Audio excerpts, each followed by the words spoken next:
Something I haven't really talked much about, though I've certainly been meaning to, is spiritual bullshit, or what you might call pseudo-spirituality, or something of that sort. And I think the reason I've put it off for so long is because there's so much bullshit in the spiritual culture that I hardly know where to begin. And if I talked about all the various examples, it would probably take hours just to cover it all. So instead, I thought I'd just talk about some of the basic indications rather than going into specifics. Because if you can simply understand these underlying characteristics, then this should be enough for one to be able to recognize the bullshit in any spiritual teaching, concept, or practice. So first of all, anything which appeals to or strengthens the ego. So any teaching or concept which instills in you, for example, the belief that there is something special about you which separates you from others and makes you therefore superior in some way. Remember that spirituality is very much about transcending ego, seeing through the illusion of the false separate self, realizing one's ultimate nature, which is the same in essence in all beings. So any teaching which reinforces that illusion of separateness or superiority is actually counterproductive.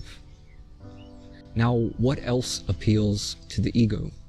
All of these materialistic desires, the desire for wealth and fame, the desire for sense gratification, and sometimes these desires come in much more subtle forms, the desire to be loved and validated, the desire for specific life circumstances, for a romantic partner, the desire to achieve some goal, and so on. Now, what's wrong with any of that? I'm not saying that there's anything wrong with having money or enjoying some pleasurable experience or being in a relationship or achieving some goal in life. The problem is that we tend to think that these things will somehow fulfill us, that they will make us happy, that they will make us feel loved, that they will somehow give us a sense of peace and contentment. But they won't. All of that exists within us already. So to seek it outside of oneself is actually a distraction. It's drawing our attention away from the actual source of our happiness. It's not that there's anything wrong with any of these things in and of themselves, but if we think that we'll find fulfillment in these things, then this is where we're mistaken. And spirituality is trying to help us to see this, to recognize that all these things are ultimately unfulfilling, unsatisfactory, and that what we're ultimately seeking is within. So any teaching or concept or practice which is primarily aimed at helping you to obtain or acquire or achieve any of these materialistic goals is really distracting you from the real inner journey, distracting you from discovering peace and love and happiness within yourself. And all of this is very appealing to the ego, all of these materialistic desires. And what else is appealing to the ego? Comfort, to be comfortable. If there is one thing which is common among all people, it's that we all suffer, and because we suffer, we seek relief. We want to be comforted, we want to be reassured, we want to be relieved of our suffering. However, what most of us fail to realize is that our suffering is self-created. It's because of our own illusions, our own false beliefs, our own attachments, and so on, that we suffer. And in order to be free from suffering, we have to look at all of that. We have to look within and face our own illusions, our own darkness, our own fears and insecurity. And this is deeply unsettling, deeply uncomfortable. And so we would rather not look. Rather than face all of that, we would prefer to just be comforted. And there are many teachers who offer this kind of comfort. They offer you all kinds of reassurance that very soon everything will be just as you desire it to be. All your troubles will be over. Happiness is just around the corner. Everything's about to fall into place. Many teachers offer these kinds of empty promises, which give you the false hope that your life will change without you having to actually do anything to change it. Just wait and things will get better. And so this creates in us expectations which almost certainly go unfulfilled and lead to disappointment. Certainly it's comforting to imagine that everything's going to just magically change all on its own, and that all we need to do is have faith. But this is not really helpful. If anything, it's helping you to remain stuck right where you are, to postpone realization, to postpone contentment and inner peace. Because in order to discover that, you need to let go of expectations and attachments. You need to transcend your illusions. And you cannot transcend them as long as you're avoiding them. And this is what it really means to be comforted in this sense. It means to distract you from looking deeply into your own suffering by giving you some false hope to cling on to. But because you don't actually do anything to resolve your suffering, you never become free of it, which means that you continue to suffer. And so you're continuously seeking comfort, which becomes addictive. You need constantly to be comforted and reassured. And so you become dependent upon these teachers to distract you from your suffering, instead of helping you to go into it and transcend it. So this is another thing to be watchful for. Teachers who seek to make you dependent upon them, who encourage your dependency. And there is one sure way to make someone dependent, and that is to inhibit them from becoming independent. A genuine teacher is trying to encourage you to become independent, to discover the answers within yourself, to realize these things for yourself, to awaken to who you are, to discover peace, love, and contentment within yourself so that you won't have to depend on anyone.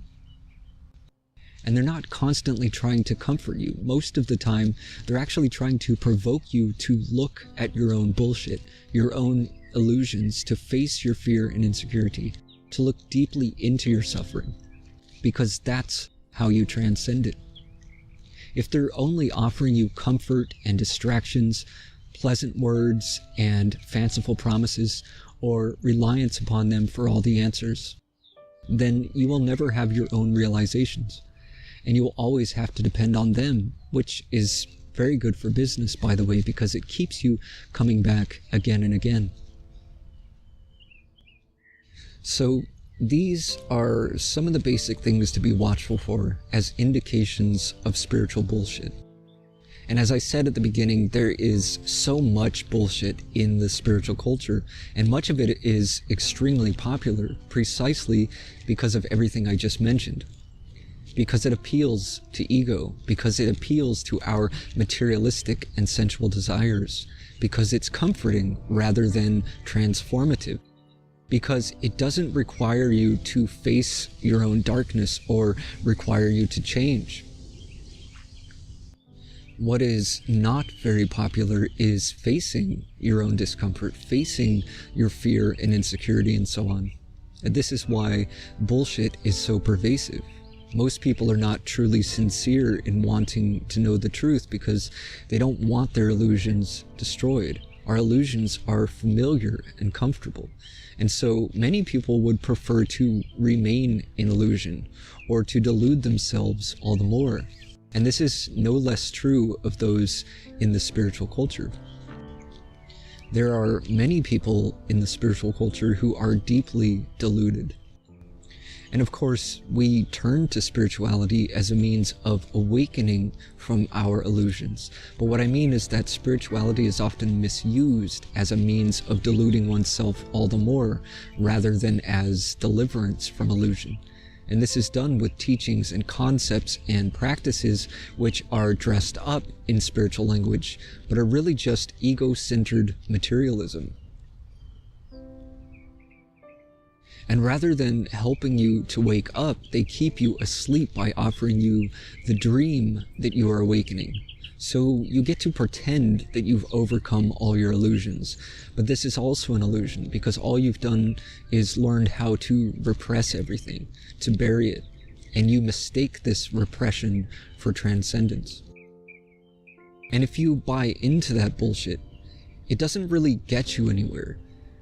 It just keeps you stuck right where you are, stuck in your suffering, stuck in your mechanical patterns. It inhibits you from realizing the truth. It inhibits you from genuinely growing and awakening.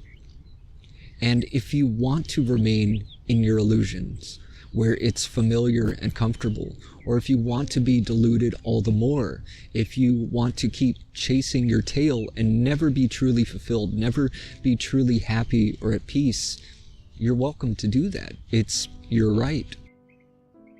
But if you want to be free, if you want to be happy, fulfilled, at peace within yourself, then you need to recognize the bullshit wherever it happens to be, especially in yourself. Learn to recognize your own bullshit, own it, face it, examine it, see through the illusions. That's how you transcend it. That's how you become free of it. Not by avoiding it, but by facing it head on and going through it.